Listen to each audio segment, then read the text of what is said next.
एक बार फिर सिविल अस्पताल की लापरवाही सामने आई। सूरत सिविल अस्पताल एक बार फिर विभाग के अधीन आ गया है।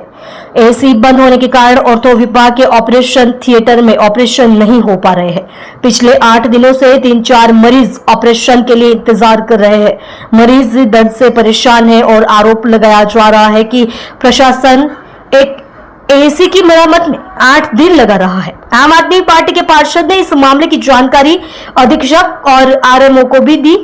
पार्षद ने आरोप लगाया कि स्वास्थ्य मंत्री के पास इस स्थिति पर गौर करने का भी समय नहीं है। 8 दिनों से जोड़ प्रतिस्थापन सर्जरी का इंतजार कर रहा मरीज। प्राप्त जानकारी के अनुसार 52 वर्षीय संभाजी हिम्मत पाटिल अपने परिवार के साथ लिंबायत इलाके में रहते हैं और पिछले 1.5 साल से घुटने की समस्या से जूझ रहे हैं। उन्हें 8 दिन पहले 1 अप्रैल को संभाजी सिविल अस्पताल में भर्ती कराया गया था और पिछले 8 दिनों से वे जोड़ प्रतिस्थापन ऑपरेशन का इंतजार कर रहे हैं। आरोप है कि सिविल अस्पताल की ओर से उन्हें वादे किए जा रहे थे। इस बीच ऑपरेशन थिएटर में एसी बंद है।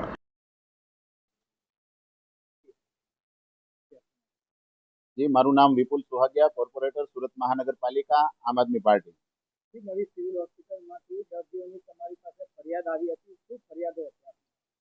શનિવારે મને ફરિયાદ મળી હતી કે અમે અહીંયા 1 તારીખથી એડમિટ છીએ, 5-6 જણા એડમિટ છે અને અમારું ઓપરેશન થતું નથી.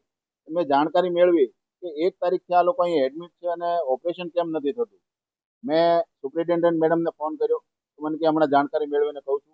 1 કલાક સુધી મેં ફોન કર્યા પણ કોઈ જવાબ નહીં મળ્યો, એટલે મારો ફોન કટ કરી નાખ્યો. એટલે મેં ગાંધીનગર આરોગ્ય મંત્રીના પીએને ફોન કર્યો તો એમણે જાણકારી મેળવીને મને એવું માહિતી આપી કે ભાઈ અહીંયા ઓપરેશન થિયેટર બંધ છે, એમાં એસી ખરાબ છે એટલે ઓપરેશન થતા નથી. તો આ ભાઈ છે એ 1 વર્ષથી અહીં ધક્કા ખાય છે. 1 વર્ષ પહેલા અહીંયા આવ્યા ત્યારે ડોક્ટરો વેકેશન ઉપર હતા, ત્યારબાદ પાછા આવ્યા ત્યારે ઇમ્પ્લાન્ટ નહોતા, અત્યારે પાછા આવ્યા તો ઓપરેશન થિયેટર બંધ છે. એટલે શું છે આ આરોગ્યની હેલ્થની સુવિધા ગુજરાત રાજ્યની કઈ રીતની છે? માણસને 1 વર્ષ સુધી એના ગોઠણનું ઓપરેશન, એની પીડા હોય એ દૂર કરવા માટે વારંવાર ધક્કા ખાવા પડે. નાનો માણસ, ગરીબ માણસ આજે સિવિલ હોસ્પિટલમાં આવતો હોય અને એને 1 વર્ષ સુધી ગોઠણનું ઓપરેશન કરવા માટે રાહ જોવી પડે.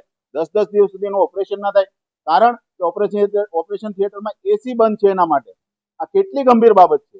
ગઈકાલે આરોગ્ય મંત્રી પણ અહીંયા આવ્યા હતા તો મેં એમના પીએને જાણ કરી હતી, એને મુલાકાત લેવી જોઈએ ખરેખર શું હકીકત છે. કાલે એમણે ઇન્ટરવ્યુમાં જણાવ્યું કે હર્ષભાઈનો ફોન આવ્યો એટલે હું બિલ્ડિંગ જોવા આવ્યો. તો એમણે એ જોવું જોઈતું હતું કે અહીં સ્ટાફ કેટલો છે, કેટલો સ્ટાફ ઘટે છે, શું પરિસ્થિતિ છે, શું અહીંયા તકલીફ છે લોકોને, શું ગરીબ લોકો જે અહીંયા દાખલ થઈ છે એમની પરિસ્થિતિ શું છે, એમની સમસ્યા શું છે, એ જોવાનો એમની પાસે સમય નથી. ખાલી હર્ષભાઈએ ફોન કર્યો એટલે બિલ્ડિંગ જોવા આવ્યા. કેટલી ગંભીર બાબત છે આ. આરોગ્ય મંત્રીની કોઈ જવાબદારી છે કે નહીં? આ 30 વર્ષથી ભારતીય જનતા પાર્ટી શાસનમાં બેઠી છે અને આરોગ્યની હેલ્થની આ વ્યવસ્થા છે. લોકોને વગર વાકે 10-10 દિવસ સુધી અહીંયા સડવું પડે. આ લોકો માણસ નથી સમજતા, માણસને કીડા મકોડા સમજે છે. આ હાલત છે અત્યારે આ સુરત સિવિલ હોસ્પિટલની.